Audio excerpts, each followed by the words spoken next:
वन्दे मातरम् वन्दे मातरम् सुजलां सुफलां मलयज शीतलां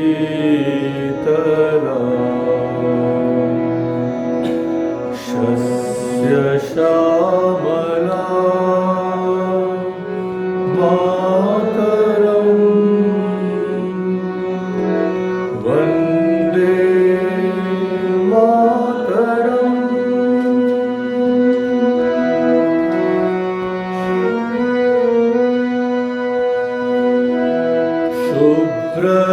शुभ्रज्योत्स्ना पुलकितयामिनी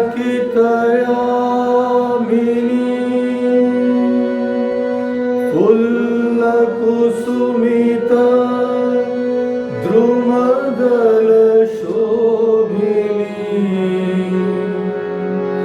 Suhasini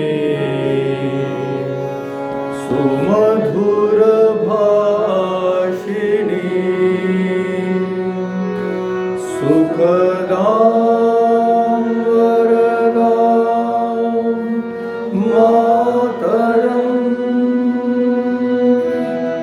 Vande Mataram Vande Mataram.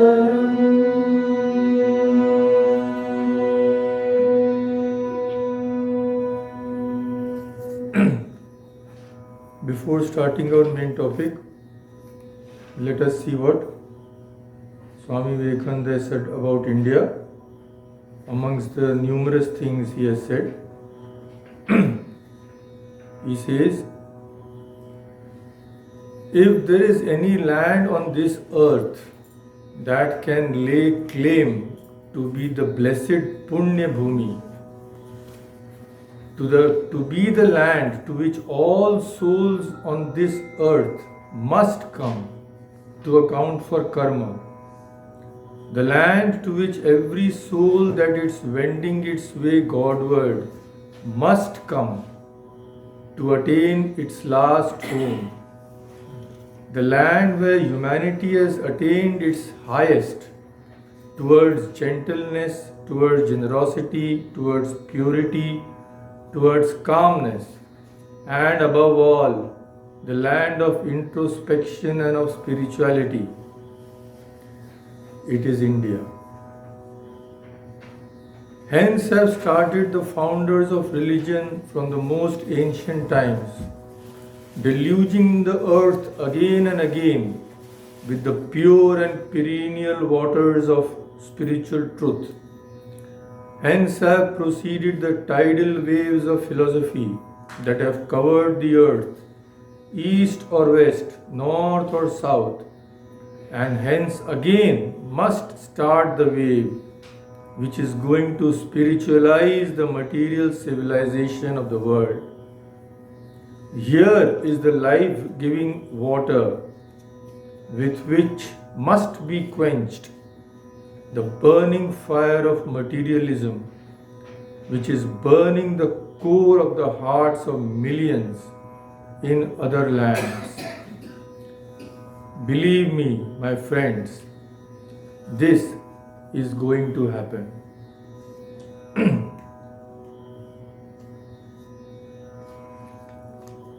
So we will start with a wonderful song by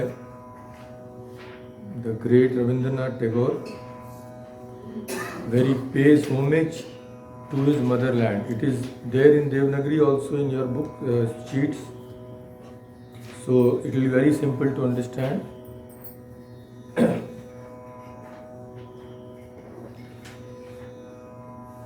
Desher Mati, you know, the dust of my homeland. I bow down to you, I touch my head You have gone into my heart, inside my prana. I have been born in your lap and I will die in your heart. You are there with in all my joy and suffering. You have nourished me with anna, that is food, and water. You are the one who bears everything. For you are the very personification of forbearance. I have gained so much from you, I have taken so much from you, but I don't know what I have been able to give you in return. So this is the gist of the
such are the ways of the world that even in this great country we have heard Swamiji's words. Even India had been under foreign rule for centuries. First the Mughals came, they came and settled there.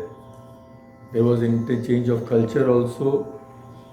Of course, some very evil people like Ghazni and all, they simply looted India, but other Mughals came and settled there and they contributed also.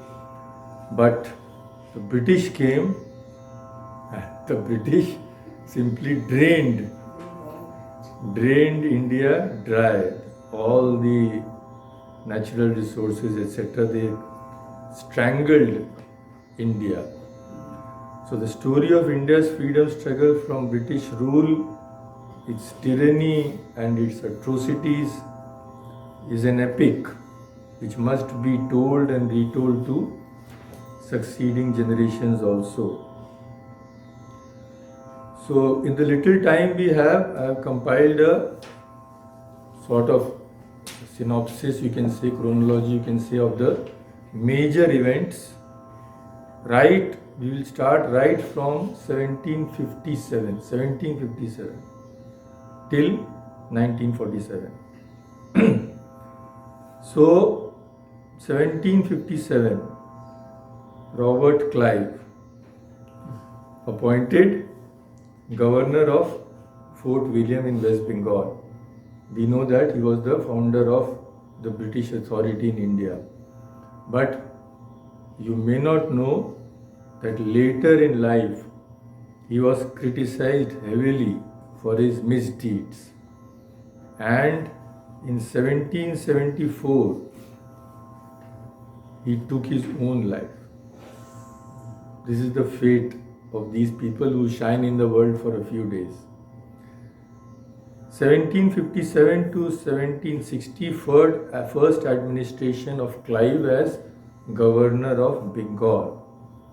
And in 1757, that battle which decided the fate of Bengal, Bihar and Orissa, the Battle of Plassey. The battle was fought at the place called Plassey, 22 miles south of Murshidabad. The Nawab of Bengal lost the battle due to the treachery of his general. We all know the name, Mir Jafar.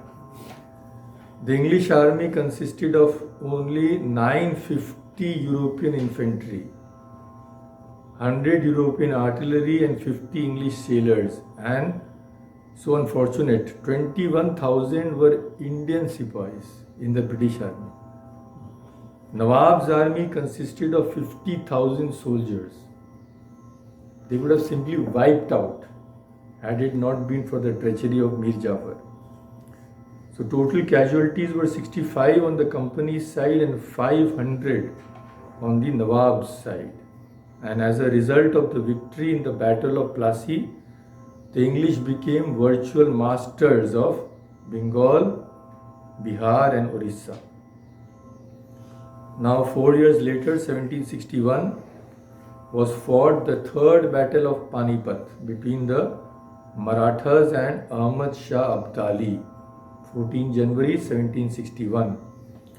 The Marathas were defeated and 75,000 of their soldiers were killed. There was not in a house in Maharashtra that had not to mourn the loss of a member. The entire generation of leaders was wiped off at one stroke, and the Maratha dream of establishing an all India empire was lost forever after this battle.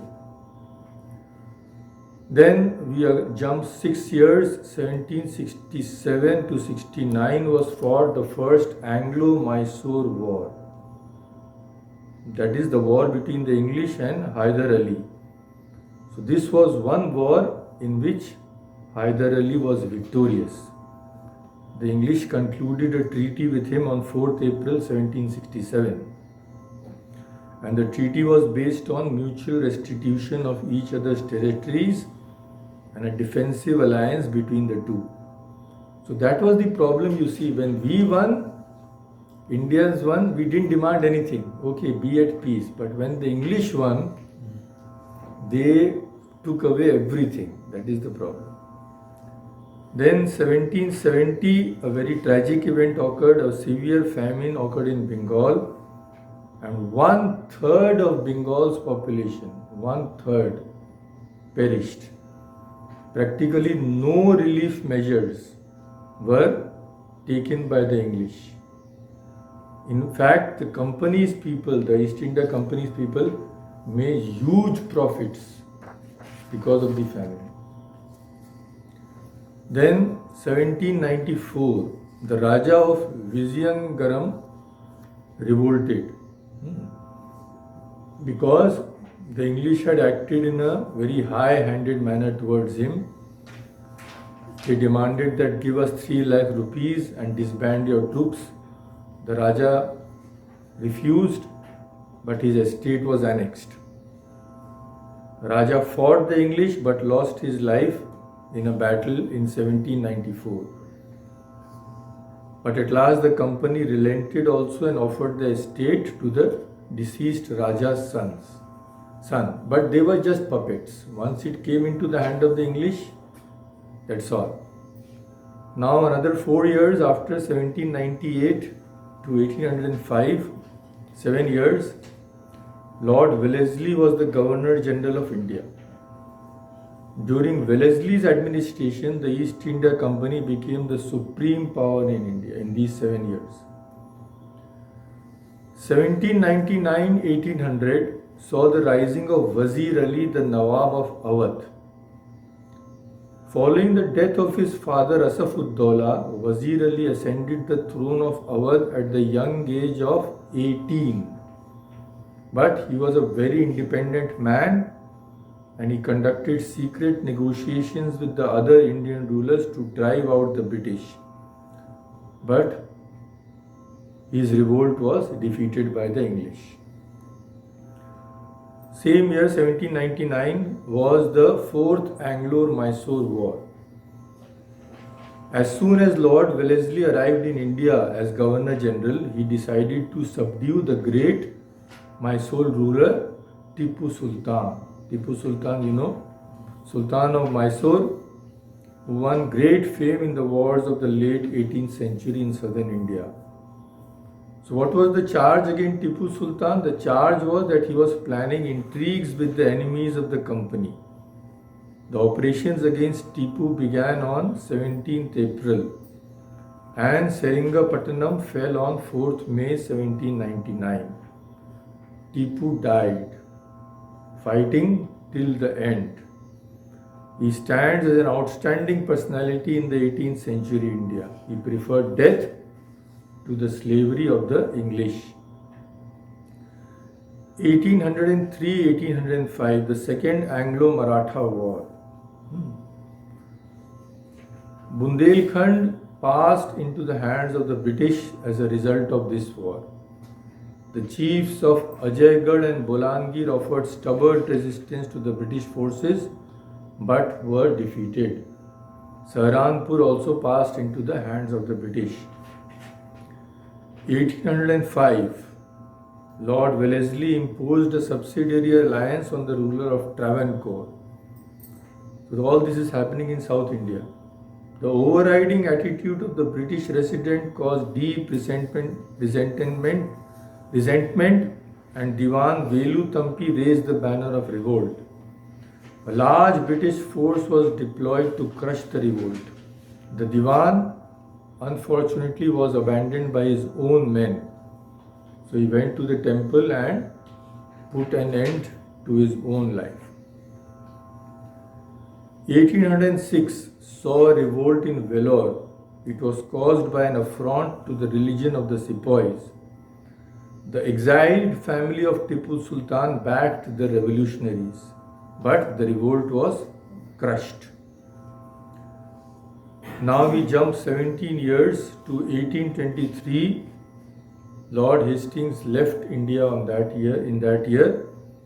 But by now, the British Empire in India was established on a secure footing. The Mughal Emperor was just a puppet in the hands of the British. Bengal, Awadh, Hyderabad, Mysore and the Maratha states formed part of the British Dominion. On 14th March 1823, a rigorous press ordinance was issued, which prescribed that no one should publish a newspaper or other periodical without having previously obtained a license from the Governor General. So they were now throttling the press also. On 17th March, 5 distinguished citizens of Calcutta, led by the great Raja Ram Mohan Roy, submitted a memorandum to the Supreme Court for hearing objections against that petition. It was a remarkable document and discussed the principle of freedom of press. This document constitutes a landmark in the history of India's struggle for freedom. Now we jump another 8 years, 1831. The Charter of 1833 was passed by the British Parliament. The Act gave another lease of life to the company for 20 years to administer Indian territories. The company lost its monopoly of China trade. It was also asked to close its commercial business as early as possible. All restrictions on European immigration into India were removed. So anybody can come anytime. It is our country. The Governor General of Bengal now became the Governor General of the whole India. 1835. A public meeting was held in the town hall of Calcutta to make a strong protest against some provisions of the Charter Act, and demand was also made to repeal the Press Ordinance of 1823. 2nd February, Lord Macaulay wrote his famous Minute in Educational Policy. It is famous but actually infamous. In this educational policy, he showed great contempt for Indian customs and literature. He stated that a single shelf of a good European library was worth the whole native literature of India and Arabia. He felt that whoever knew English had ready access to all the vast intellectual wealth which all the nations of the world had. And in India, English was the language spoken by the ruling class. It was spoken by the higher class of Indians at the seat of government. It was likely to become the language of commerce throughout the East. So Macaulay wrote that his dream, what was his dream? To create a class of persons who should be Indians in blood and color, but English in tastes, in opinions, in morals and intellect. Just see. Something like Hitler, who wanted to create a master class in Germany. Now, after another 4 years, 1839, the great Maharaja Ranjit Singh, the Maharaja of Punjab, died. Ranjit Singh created a Sikh kingdom in Punjab through his valor and diplomacy. He was a secular ruler and left behind him a well-equipped army. He had formed a centralized administration. Following the death of Ranjit Singh, there was political anarchy in Punjab, and there were many battles between the Sikhs and the English. Now we go forward another 9 years, 1848-49. Second Anglo-Sikh War took place. Since the leadership was gone, the Sikh were defeated. Lord Dalhousie left not even a moment. He also annexed Punjab. 1848 to 1856 saw the administration of Lord Dalhousie as the Governor General of India. He completed the establishment of the British Empire in India. All that was left practically. He annexed Satara, Nagpur, Jhansi and a number of minor states by the application of the doctrine of lapse. So all these doctrines were made by the British. That's all. 1853 saw the annexation of Nagpur also by the East India Company. The state of Nagpur comprised 80,000 square miles. The Raja of Nagpur died in 1853 without adopting an heir to the throne. The claims of the Rani to adopt a son were set aside and the state was annexed. The Charter Act of 1853 was passed by the British Parliament and it renewed the powers of the company. So you are ruling on our behalf, do what you like, that's all. One another year passed, 1854, Dalhousie annexed Jhansi. In November 1853, the ruler of Jhansi, Gangadhar Rao, passed away. He had no son. The claims of the adopted son were not recognized by the company.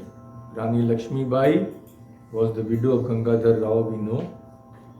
So, a separate discussion actually we should do on this great Rani. 1857, we know what happened in that year. That was the major revolt, first major revolt. A rumor was spread to the effect that cartridges to the Enfield rifles which the British supplied were greased with the fat either of the cow or of the pig. The ends of these cartridges were to be bitten off with the teeth. So it was a sacrilegious act both for the Hindus and Muslims. The news produced consternation among the sepoys. The 19th Native Infantry, stationed at Berhampur, about 112 miles from Calcutta, refused to receive the percussion caps for the parade of the following morning, and there was a great deal of commotion among them. On 29th March, Mangal Pandey, he is supposed to be the first to raise, first person. Mangal Pandey, a soldier of the 34th Native Infantry at Barakpur, openly mutinied and called upon his comrades to join him. But what can a few persons do? So he was overpowered and executed. 1858, 27 January, the trial of the last Mughal king of India. Who was he? Bahadur Shah Jafar began in the Red Fort by a military commission. So, all those were kangaroo courts, we know. He was accused of aiding to and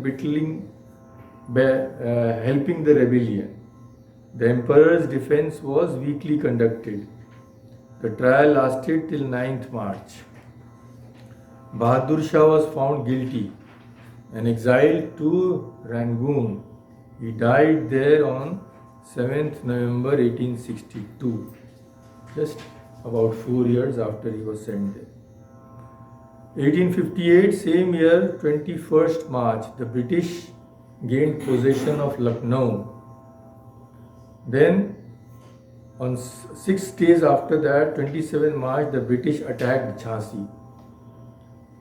And 4 days later, Tatia Tope, the great Tatia Tope, arrived at the outskirts of Jhansi with 22,000 soldiers of his own. Tatia Tope was a leader of the revolt of 1857. Although he had no formal military training, he was probably the best and most effective of the generals at that time. On 1st April, the British defeated Tatia Tope, who then fled to Kalpi. And Rani Lakshmi Bai knew that now she could not win. On 4th April, she left the fort and went to Gwalior, where on 16 June she fell, fighting the British to the last breath. 1872. Now, on the literary front, what was happening? Bankim Chandra, who has written this, what we have sung, the great Bankim Chandra, wrote an article, Disgrace of Bharat, Why She Lost Her Freedom. This article fostered the ideas of Hindu nationalism. Also, Raj Narayan Bose delivered a lecture proclaiming the superiority of Hindu religion and culture over European and Christian civilization. The lecture was published in a book form and Bankim Chandra praised it highly. 1875, very important event, the Indian League was formed to stimulate nationalism among the people and awaken political consciousness among them. The association was to be the center of an all India movement. The effects of the association were first, creation of public opinion in the country. Second, unification of all the Indian races and people. Third, promotion of friendly feeling between Hindus and Muslims. Fourth, the inclusion of the masses in this movement. So this is a very important step. The first, and then of course we know that Indian National Congress took over. 1878, 14th March, the governor passed the Vernacular Press Act. So now they were seeing that these leagues are being formed, they are distributing their pamphlets. The object of this act was to muzzle the newspapers in Indian languages, which spread the message of nationality. The Indian Association held public meetings to protest against this Vernacular Press Act. Now we jump another 6 years, 1904, 1905. Now we go to the international level, what was happening. Because that had a great effect. War broke out between Russia and Japan. Japan defeated the great country Russia. And this event led to a new hope and new determination in India. Indians began to shed their inferiority complex and felt a strong urge for uprooting foreign domination. So we have reached 1904. Before that, before we proceed further, we'll have a song. So this song is one of the few, it is from a Hindi movie, but it is one of the few. This was written, this released before independence, when England still ruled India. So because of that, you will see there is one line here that Indians don't bend before Germany and Japan. They meant English, but they could not say. Because if they had written don't bend before English, the English would not have passed the song at all. So they did it indirectly. They told Indians, don't bend against enemies which are Germany and Japan. So since Germany and Japan were enemies of the English also, they let the song pass. So I don't know whether you have heard the song. It's a very old song. We have heard it from our young days.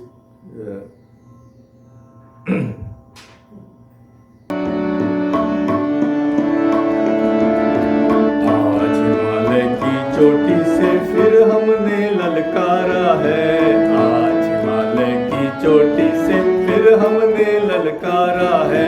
दूर हटो दूर हटो दूर हटो ए दुनिया वालों, हिंदुस्तान हमारा है। आज हिमालय की चोटी से फिर हमने ललकारा है। दूर हटो दूर हटो दूर हटो ए दुनिया वालों, हिंदुस्तान हमारा है।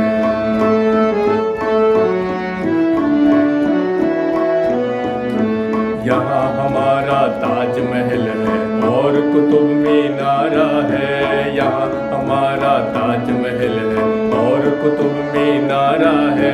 यहाँ हमारे मंदिर मस्जिद सिखों का गुरुद्वारा है।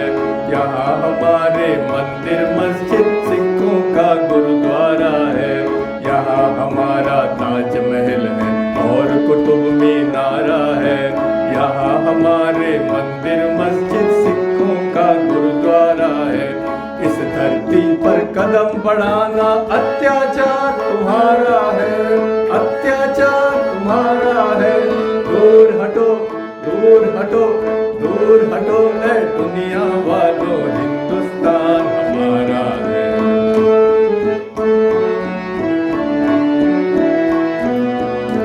शुरू हुआ है जंग तुम्हारा, जाग उठो हिंदुस्तानी, तुम न किसी के आगे झुकना, जर्मन हो या जापानी।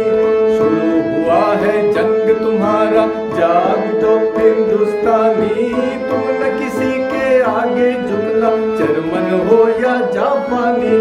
आज सभी के लिए हमारा यही कौमी नारा है, आज सभी के लिए हमारा यही कौमी नारा है। दूर हटो दूर हटो दूर हटो ऐ दुनिया वालों हिंदुस्तान हमारा है। आज हिमालय की चोटी से फिर हमने ललकारा है, आज हिमालय की चोटी से फिर हमने ललकारा है। दूर हटो दूर हटो दूर हटो ऐ दुनिया वालों हिंदुस्तान हमारा है। दूर हटो दूर हटो दूर हटो ऐ दुनिया वालों हिंदुस्तान हमारा है।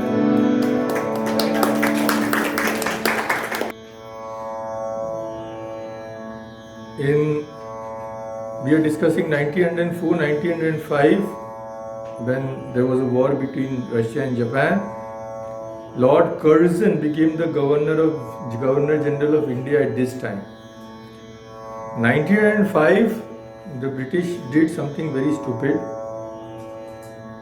They partitioned Bengal, which led to a widespread agitation throughout the country. So the partition of Bengal has been described as the crowning folly of Lord Curzon's rule. Bengal was an unwieldy administrative unit. It included Bihar and Orissa and had a population of 80 million at that time. So the real motive of Curzon in dividing Bengal was to foment dissension between Hindus and Muslims. Curzon wanted to create a Muslim province where Islam could be predominant and its followers in ascendancy. The widespread agitation which arose against the partition led to its annulment after 6 years. In 1911, the plan was annulled. Some of the eminent leaders who opposed the partition were Gauradas Banerjee, Surendranath Banerjee, Rabindranath Tagore, Satish Chandra Mukherjee and Bipin Chandra Pal. So they were very, very famous people in their time. Now we advance 3 years more, 1908 to 1909. So you are all familiar with the great saint Sri Aurobindo, but many people don't know that he was earlier a freedom fighter. So the government involved Sri Aurobindo in the Manik Tola bomb conspiracy case. Now what was this? 3 secret societies were established in Bengal in the 1800s as a result of the growing political resistance to the British rule. And one of them was Sri Aurobindo, who was Aurobindo Ghosh. Aurobindo Ghosh's society was one of them. So a supporter of violent nationalism, Ghosh became good friends with the Maratha nationalist Bal Gangadhar Tilak. He laid the foundation for an Indian national revolution influenced by the nationalism of Italy and Ireland. Aurobindo established the radical nationalist Bengali journal Jugantar in 1906, as well as its English translation Vande Mataram, which became very popular in Bengal. The journal, which supported political violence and criticized British rule, was directed towards the politically aware readers. So, naturally, British thought they have to stop these people, Aurobindo and others. So, Aurobindo and Bipin Chandra Pal were prosecuted in 1907 for their work on Vande Mataram. Aurobindo himself was imprisoned for 1 year, but he was defended by a great personality, C.R. Das, Chittaranjan Das. C.R. Das prophesied that Aurobindo would emerge as the poet of patriotism and as the prophet of nationalism. He said long after Aurobindo was dead, his words would be echoed and re-echoed not only in India but across distant seas and lands. So how he prophesied. Now 1911, the coronation of Darbar was held at Delhi. The Emperor of England, King George V, visited India. Delhi Darbar it was called. It announced the transfer of the Indian capital from Calcutta to Delhi. And 1911, the partition of Bengal was also annulled.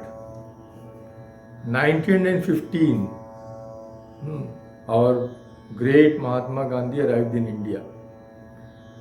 But another sad event was there. Gopal Krishna Gokhale died in the same year.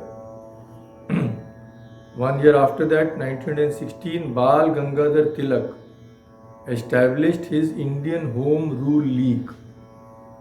He was first imprisoned and sent to Burma. After his release from a prison in Burma, where he was from 1908 to 1914, Tilak was widely acclaimed. He became very popular. He electrified politics in Maharashtra by his Home Rule League. Next year, 1917, 20th August, Montague, the Secretary of State, announced the policy of the British government towards India. The announcement that the policy of His Majesty's government with which the government of India are in complete accord is that of increasing associations of Indians in every branch of administration. So this is just appeasement. Okay, we will take some Indians, and the gradual development of self-governing institutions with a view to the progressive realization of responsible government in India as an integral part of the British Empire. So here we know what the real votes are. So 2 years after that, 1919, 13th April, this was a terrible day. The terrible day of the Jallianwala Bagh massacre, also known as the Amritsar massacre. We all know what happened. A large peaceful crowd had gathered at Jallianwala Bagh in Amritsar during the annual Baishakhi fair to protest against the Rowlatt Act. What was the Rowlatt Act? Rowlatt Act was a legislative council act passed by the Imperial Legislative Council in Delhi on 18th March 1919. That act extended indefinitely emergency measures of preventive indefinite detention, imprisonment without trial. So this was a horrible act, and people were protesting against this. So one of the protests was in Jallianwala Bagh. And in response to the public gathering, the Brigadier General, the evil, we know the name, Dyer, surrounded all the people with his Gurkha and Sikh infantry regiments of the British Indian Army.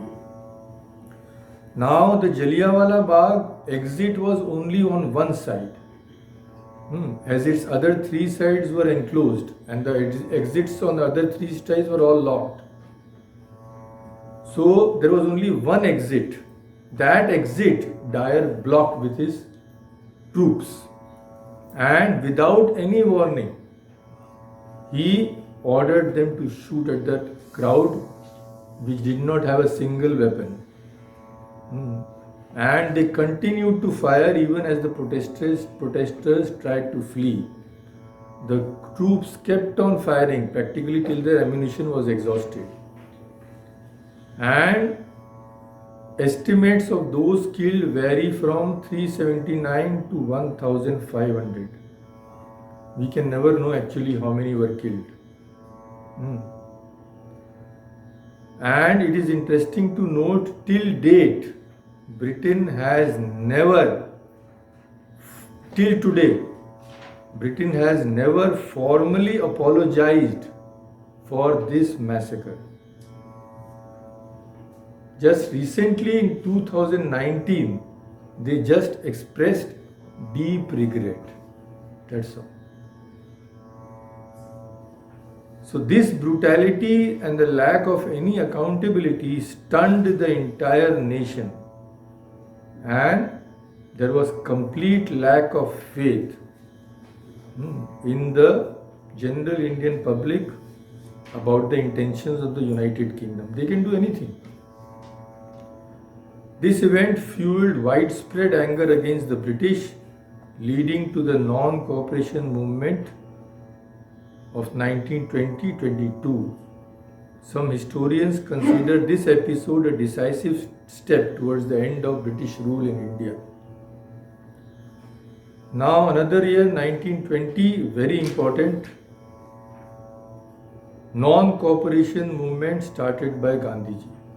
The non-cooperation movement was a political campaign launched on 4 January 1921 by Mahatma Gandhi to have Indians revoke their cooperation from the British government. This came as a result of the Indian National Congress withdrawing its support for British reforms following that Rowlatt Act. So the movement was one of Gandhiji's first organized acts of large-scale satyagraha. Gandhiji's planning of the non-cooperation movement included persuading all Indians to withdraw their labor from any activity that sustained the British government and economy in India, including British industries and educational institutions. Though through non-violent means, protesters would refuse to buy British goods or anything which will help the English. They will adopt the use of local handicrafts. So these were all the features. Then another sad incident took place. Lokmanya Tilak passed away.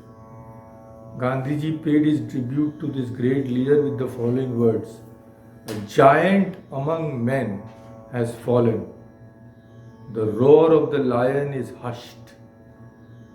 He will go down to the generations as one of the makers of modern India. His bravery, his simplicity, his wonderful industry, and his love of his country." So 1922, another very unpleasant incident occurred. That was the Chauri Chaura incident. So what happened was 2000 to 2500 protesters assembled and began marching towards the market lane at Chauri Chaura. They were silent protesters, no violence, but armed police were dispatched to control the situation. While the protesters marched towards that bazaar, shouting anti-British slogans. In an attempt to frighten and disperse them, Inspector Gupteshwar Singh ordered the soldiers to fire warning shots. But this only agitated the crowd more. When the situation got out of control, the Sub-Inspector Prithvi Pal ordered the police to open fire on the advancing crowd. They killed 3 people. But the police were not many in number. So when the crowd was advancing, the police were forced to retreat. So what did they do? They took shelter in a small house. They took shelter in the town chowki, police station. But the mob was now very angry. Without any provocation, you are firing. So they shut up themselves in that chowki. But the crowd was so angry, they set fire to the whole chowki, killing all the policemen there. So Gandhiji was very angry at this incident. And even against the wishes of many, he withdrew the non-cooperation movement. Many are of the opinion that he should not have done so. Anyway, so 1922, 18th March, after Gandhiji was arrested for sedition, on 18th March he was tried and sentenced to 6 years imprisonment. So when allowed to speak, Gandhiji said the following words, which are of historical importance. When they ask, no, the person who is being tried, do you plead guilty? Gandhiji said, yes, I am 100% guilty. And he made a speech, and in the end he said, I am 100% guilty. I am therefore to submit cheerfully to the highest penalty that may be inflicted upon me, because I have done nothing but to protest against crime of the Britishers. So the judges, you have two options before you. If you believe that I am really guilty, then try me, otherwise release me. But if you are only there to support evil, then you are the person who should resign. So now 1929, 8th April, the great freedom fighters Bhagat Singh and Batukeshwar Datta, on 8th April they dropped bombs into the Legislative Assembly. They did not throw it at any person. Nobody was killed. Only a few had sustained minor injuries. So they did not want to kill anybody. They just wanted to spread the ideas of revolution and inspire Indians to fight the British. But, as we will see later, even though nobody was injured seriously, the Britishers hanged Bhagat Singh. On 13 September, Jatin Das died in jail. The great Jatin Das, after a 64 days fast. He ate nothing. He gave up everything. He was a revolutionary who worked to make India independent from the British Raj and was a member of the Hindustan Socialist Republican Association. After this, on 31st October, Lord Irwin announced the Dominion status as the political goal of British policy in India. Another event was on 29 December, the Lahore session of the Congress began under the presidentship of Jawaharlal Nehru. Now we again jump a few years, 1930. The Congress Working Committee passed a resolution on January 26th for a countrywide demonstration supporting. Now Indians had enough. Now there is only one thing. We want only one thing. Nothing less. What? Purna Swaraj. We want complete independence. There was nothing less which he would accept. On 9 January, Mahatma Gandhi observed, granted a perfectly non-violent atmosphere and a fulfilled constructive program, I would undertake to lead a mass civil disobedience struggle against the British. 12th March was a very important day, 1930, the Dandi March or the Salt Satyagraha began. The 24-day march lasted from 12th March 1930 to 6th April as a direct action campaign of tax resistance and non-violent protest against the British salt monopoly. Gandhiji started this march with 78 people. The march spanned 387 kilometers from Sabarmati Ashrama to Dandi. Gandhiji broke the British Raj salt laws at 8:30 am on 6th April 1930. And this one act sparked large-scale acts of civil disobedience by millions of Indians. Gandhiji was arrested, but after him, Sarojini Naidu led many people to one salt, it was Dharasana salt works in Gujarat, and Sarojini Naidu was also arrested by the police. But C. Rajgopalachari broke the salt laws in Madras in the same year. Thousands of people were arrested and imprisoned in large numbers. But the administration eventually relented and invited Mahatma Gandhi to England to attend the second round table conference. So we have come to 1930, just very little remains. So we will have another song before we go any further. This is a wonderful song. So it is in Hindi. Those who have not heard it, I would request to pay attention to each line. It is such a wonderful lyrics, and the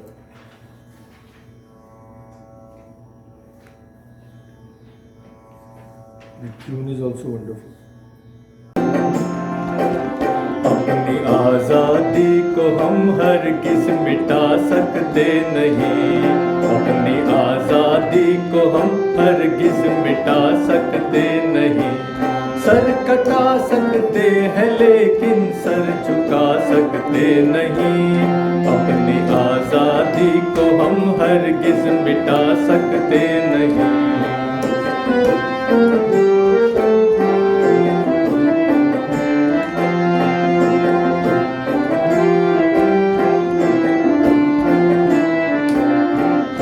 सदियों में ये आज़ादी की नेमत पाई है, सैकड़ों कुर्बानियाँ देकर ये दौलत पाई है, मुस्कुरा कर खाई है सीनों पे अपने गोलियाँ, कितने वीरानों से गुजरे हैं तो जन्नत पाई है।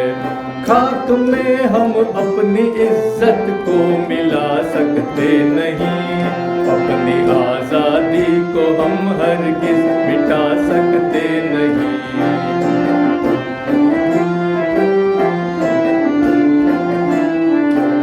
क्या चलेगी जुल्म की अहले वफा के सामने, आ नहीं सकता कोई शोला हवा के सामने। लाख फौजें लेके आए अमन का दुश्मन कोई, रुक नहीं सकता हमारी एकता के सामने। हम वो पत्थर है जिसे दुश्मन हिला सकते नहीं, अपनी आज़ादी को हम हरगिज़ मिटा सकते नहीं।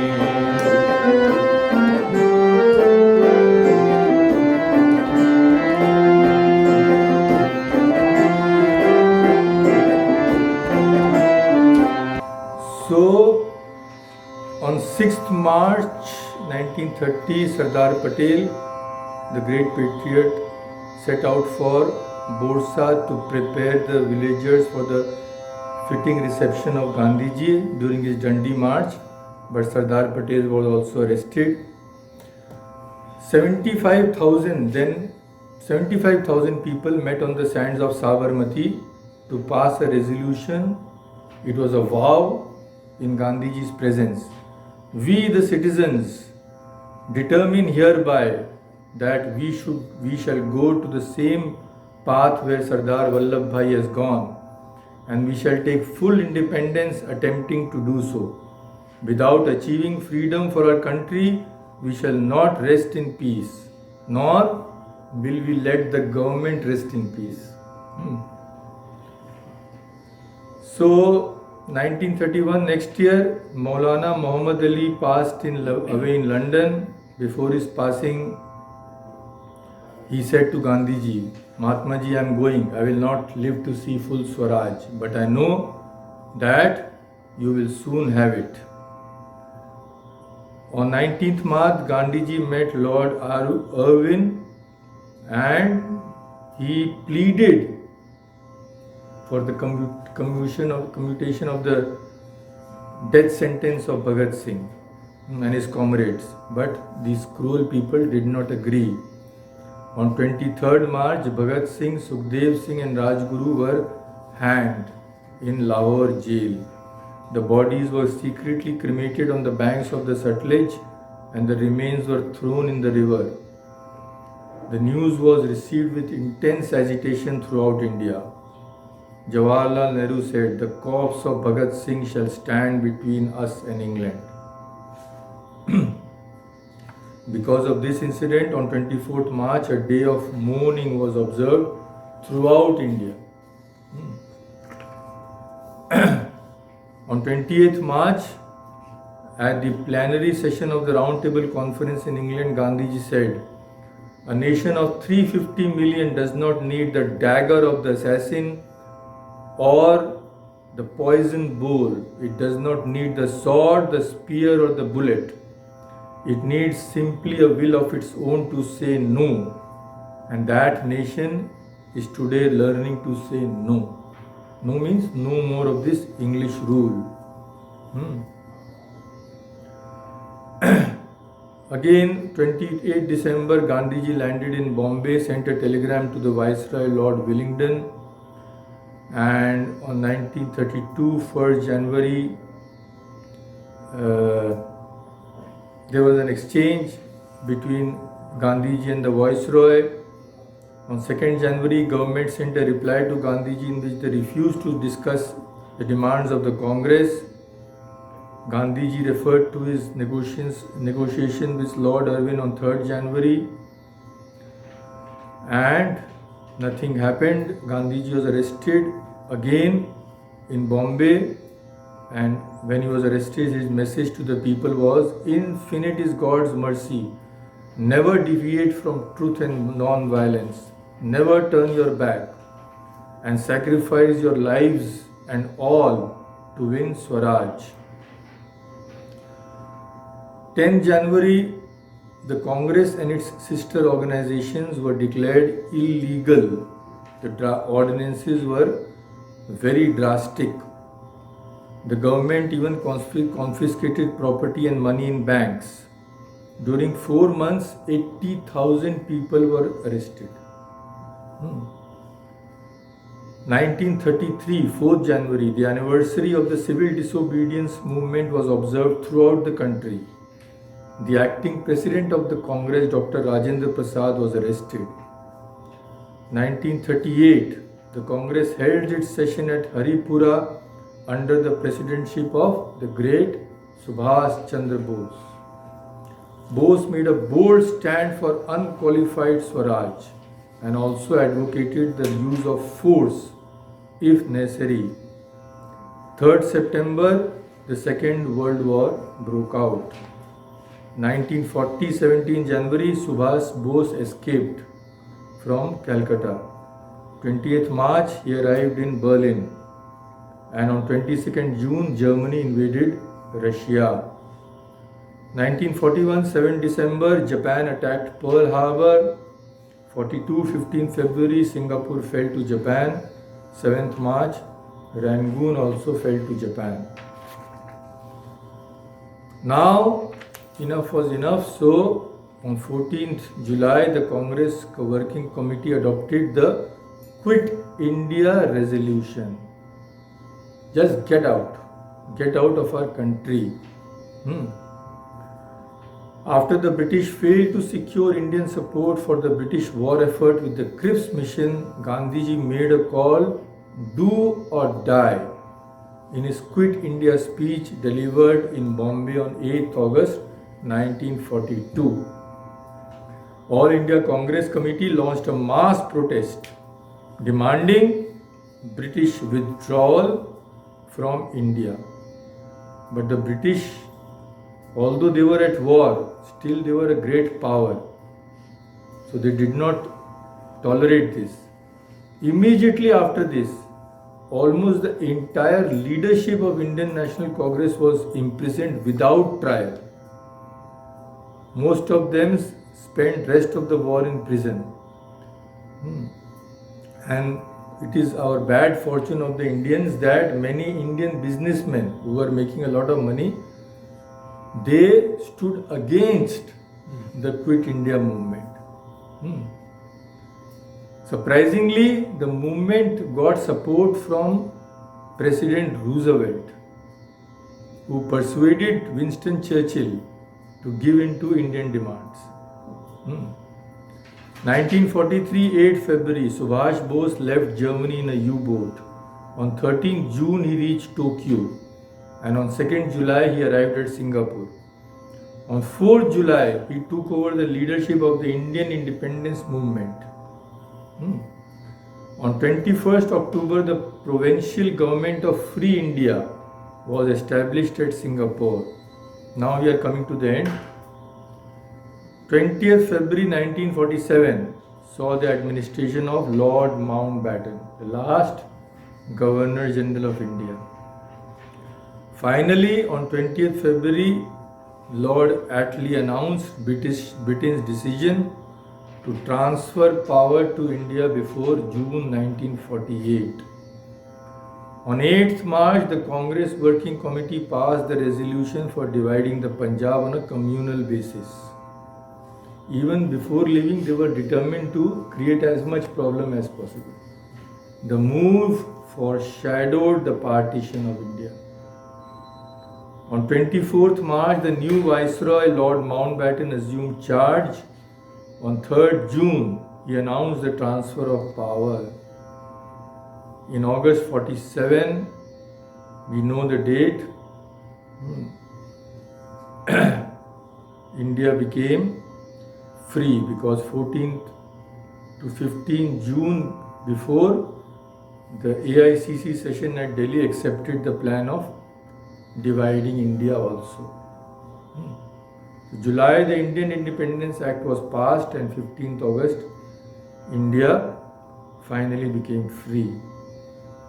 The Constituent Assembly of India met in Delhi on the night of 14th August 1947. In an atmosphere tense with excitement, Nehru delivered his Tryst with Destiny speech, in which he said, "At the stroke of the midnight hour, when the world sleeps, India will awake to life and freedom.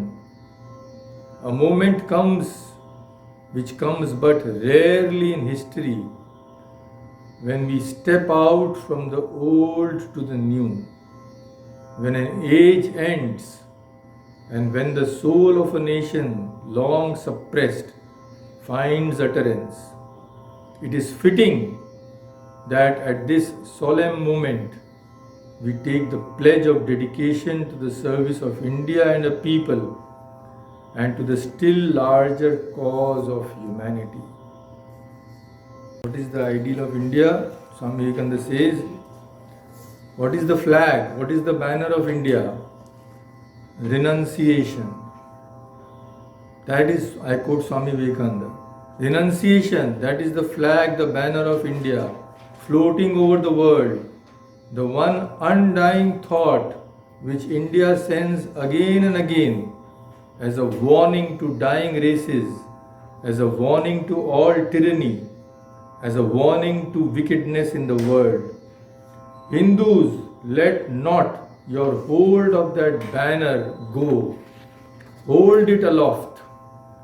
This renunciation is the one ideal throughout the different Vedic sects. Renunciation conquered India before, and it has still to conquer India. Still it stands as the greatest and highest of Indian ideals, this renunciation. The land of Buddha, the land of Ramanuja, of Ramakrishna Paramahansa, the land of renunciation, the land where from the early days Karma Kanda was preached against, and even today there are hundreds who have given up everything, became Jivan Muktas. Will that land give up its ideals? Certainly not. There may be people whose brains have become turned by the Western luxurious ideals. There may be thousands and hundreds of thousands who have drunk deep of enjoyment, this curse of the West, sense pleasures, the curse of the world. Yet, for all that, there will be other thousands in this motherland of mine to whom religion will be reality, who will be ever ready to give up everything without counting the cost. So this is wonderfully reflected in this song. So this is the same, there was a film Jagriti, and what I had sung just now, same film. It had won an award also. आओ बच्चों तुम्हें दिखाएं झांकी हिंदुस्तान की, इस मिट्टी से तिलक करो ये धरती है बलिदान की। आओ बच्चों तुम्हें दिखाएं झांकी हिंदुस्तान की, इस मिट्टी से तिलक करो ये धरती है बलिदान की। वंदे मातरम, वंदे मातरम, वंदे मातरम, वंदे मातरम।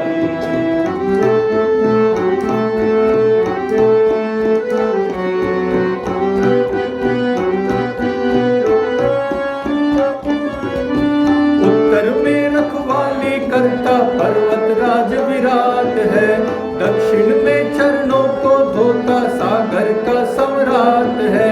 जमुना जी के तट को देखो गंगा का ये घाट है, पाट पाट में हाट हाट में यहाँ निराला ठाट है। देखो ये तस्वीरें अपने गौरव की अभिमान की, इस मिट्टी से तिलक करो ये धरती है बलिदान की।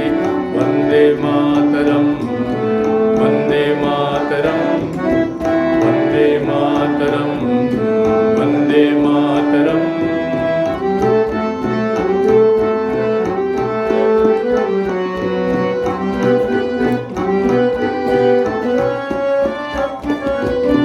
ये है अपना राजपुताना, नाज इसे तलवारों पे, इसने सारा जीवन काटा बरछी तीर कटारों पे।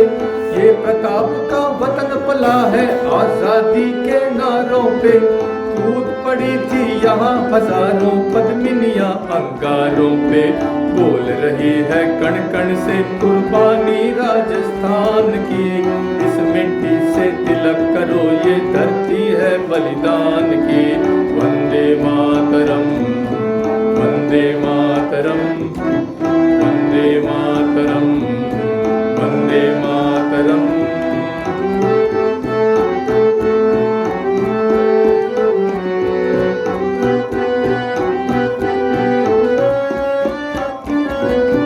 देखो मुल्क मराठों का ये यहाँ शिवाजी डोला था, मुगलों की ताकत को जिसने तलवारों पे तोला था। हर पर्वत पर आग जली थी, हर पत्थर एक शोला था, बोली हर हर महादेव की बच्चा बच्चा बोला था। शेर शिवाजी ने रखी थी लाज हमारी शान की, इस मिट्टी से तिलक करो ये धरती है बलिदान की। वंदे मातरम, वंदे मातरम, वंदे मातरम, वंदे मातरम।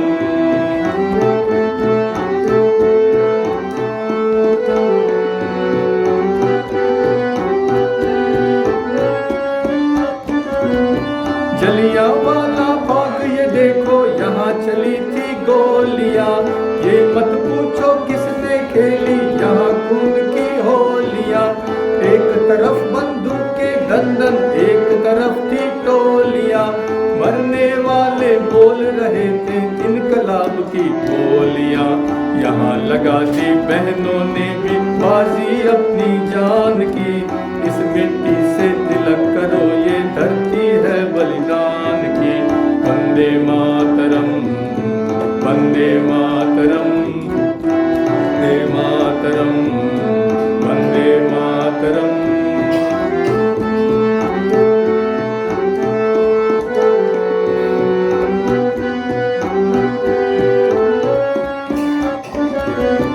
ये देखो बंगाल यहाँ का हर चप्पा हरियाला है, यहाँ का बच्चा बच्चा अपने देश पे मरने वाला है।